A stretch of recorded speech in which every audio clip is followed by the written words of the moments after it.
Yo, yo, yo, what's up, everybody? I'm continuing on with my 20-year film festival, recommending 14 movies for each of the last 20 years, making for a nice little 2-week film festival per year if you watch like one of these per night.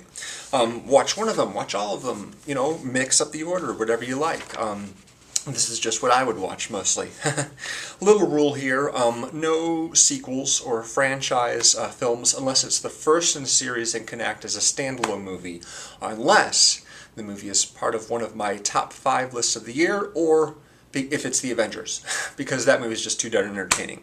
We're in 2008 right now, which means Iron Man is on the agenda. Iron Man. I recently saw Ant-Man and did my own little list of my favorite Marvel villains from this series, the series of Marvel movies, and the one from this movie I thought was my favorite. And that would, of course, be Jeff Bridges playing Obadiah Stane, Tony Stark's business partner. Really great choice for this character. Yeah, Iron Man itself is a solid movie, slightly implausible and unbelievable. He's able to pack so many things into like the tiny little panels in his suit of armor against his arms and legs and back and everything like that. But hey, it's a comic book, it's fun.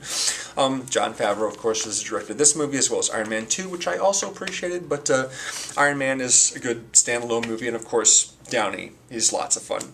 Actually, the last movie that I recommended in this series was the 2007 Zodiac film, which Downey was also in, so if you watch those back-to-back, you'll get overloaded with Downey, so you may exercise caution there.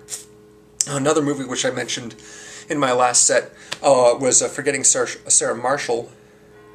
Oh, I was totally wrong about that. I said that Greg Mottola directed Forgetting Sarah Marshall. That's not true. It was actually Nicholas Stoller. My bad. I'm sorry about that. What has Nicholas Stoller directed? I don't know. I don't have a clue. Sorry about that. Yeah, no, Greg Mottola directed Superbad. And Nicholas Stoller directed Forgetting Sarah Marshall. Sorry about that. Forgetting Sarah Marshall was was co-written by Jason Segel, who plays the main character, and he breaks up with Sarah Marshall, aka Veronica Mars, aka Kristen Bell, and then basically, I forget why he goes to Hawaii exactly, but when he's there, he runs into her. Fortunately, Mila Kunis is also there. I hadn't really been like a Mila Kunis fan until I saw this movie. Wow, she's beautiful, yeah.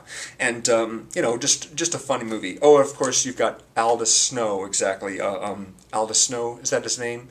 Russell Brand's character, the rocker, he's terrific as well. Then there's a movie which didn't get a lot of love, mostly because of the accent issue. When you have a movie that is meant to be in English actually set in a foreign country, then the characters end up speaking English anyway, kind of like The Girl with the Dragon Tattoo. It takes place in Sweden. People mostly talk with Swedish accents, except they're actually speaking in English. The same is true with Valkyrie, except, of course, in Valkyrie, most of the Germans in this movie are played by English actors who speak in their English accent, and then there's Tom Cruise, the main character, who speaks in his American accent. So, if you can't get past that, you're probably not going to like this movie very much. But if you can get past it, if you're, are cool with it, then you might like this movie a lot. It's a really good suspenseful film. It's based on a true story about a German officer and some co-conspirators who try and kill Hitler during World War II. They see Hitler as a very bad for the entire world. They decide they're not going to wait around for the Allies to try and take him out. They'll try and do it themselves. So there's this whole sort of secret coalition of characters who are working for the German military that try and orchestrate an assassination of Hitler. It was directed by Bryan Singer, not one of his more well-regarded movies. He's far more well-known for The Usual Suspects and the X-Men movie he's made.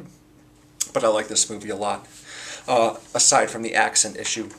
Next I'd like to talk about a very small indie movie. So small, actually, that the digital photography is actually quite obvious, whereas these days, it would be much less distinguishable from film. Crashing. Crashing is a very small character drama involving basically just 4 characters. The main character is Campbell Scott, who is a writer, novelist, working on his second book, I think. But at the beginning of the movie, he's locked out of his house by his wife, and he doesn't have access to his funds, his bank account. She's locked him out of that as well, so all he has is a suitcase. And he's due to speak basically at a local college, basically, to some writing students. The class is taught by a former girlfriend of his, a former relationship partner of his. And at the seminar, after he's done speaking to the students, two of the more attractive female students, played by Lizzie Kaplan and Isabella Miko, offer to let him stay on their couch, crash on his couch, at their apartment, which he takes them up on. And then he says, hey, how about I pay for rent? I'm like, no, we can't have that. Instead, why don't you give us writing lessons? Review our work. Tell us what you think. He's like, oh, that's a good idea. I'd love to do that. That would be great. So they write and they read each other's work and they talk about it. And then things start to get kind of strange. There's dramatizations of what they're writing, but the dramatizations then start to bleed over into the reality of the movie. So the question becomes, how much of this that we're watching is actually happening within the context of the story, and how much within the context of the story is just a demonstration, a dramatization of what they're writing, so that gets a little confusing, but it's a clever movie. It's a lot of fun, and yeah, very, very low budget, but certainly really interesting, and they're all really good actors, good performances in the film as well. It was directed by Gary Walco, who his other work I'm not really familiar with, but he's definitely one to keep an eye on.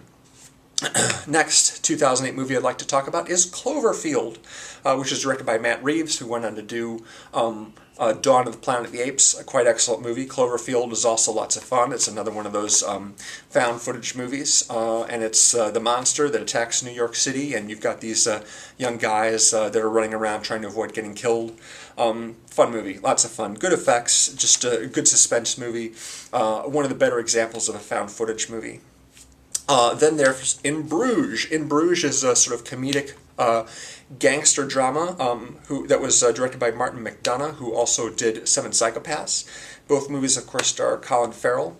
And Colin Farrell was a guy who had to pull an assassination, but accidentally ends up killing a kid in addition to his target. So his boss, Ray Fiennes, sends him to Bruges to wait around for further instructions, and he's accompanied by... oh... darn it all. There's two actors I get confused all the time. One of them is Ray Winstone, and the other guy starred in Cavalry.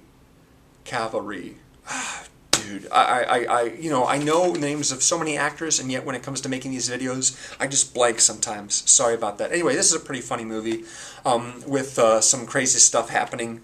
Yeah, it's just a bizarre kind of comedy with some odd characters in it, and Ray Fiennes is really, really a lot of fun in the movie. It looks different in this movie for some reason. He just looks a little stranger than he normally does. I don't really know what the reason for that is. But yeah, it's a fun movie. And finally, for this first part in my videos on 2008, I'd like to talk about a British horror movie called The Signal, which was directed by 3 different people. Each of them took basically a third of the movie. It's divided amongst they're sort of vignettes, but they all have sort of this whole sort of storyline that they're talking about. There's this signal that's coming in through the phones and the televisions and the radios that are turning people into rabid killers like zombies, only they're not really dead. The first segment is pretty much straight horror. The third segment is pretty much straight horror, but the second segment is more like a comedy, where this party that's being held in this girl's apartment gets interrupted by the, raver apocalypse or zombie apocalypse, whatever you want to call it, and it becomes sort of a comedy of errors and what have you. Fun movie. The directors are David Bruckner, Jacob Gentry, and Dan Bush. Yeah, it's kind of an unusual movie, but lots of fun. Really liked it a lot. So that's 7 from 2008. I'm going to make another movie with another 7. I hope you'll tune in for that. Feel free to comment and visit my Facebook page if you like. I would appreciate that very much. See you again real soon. Bye.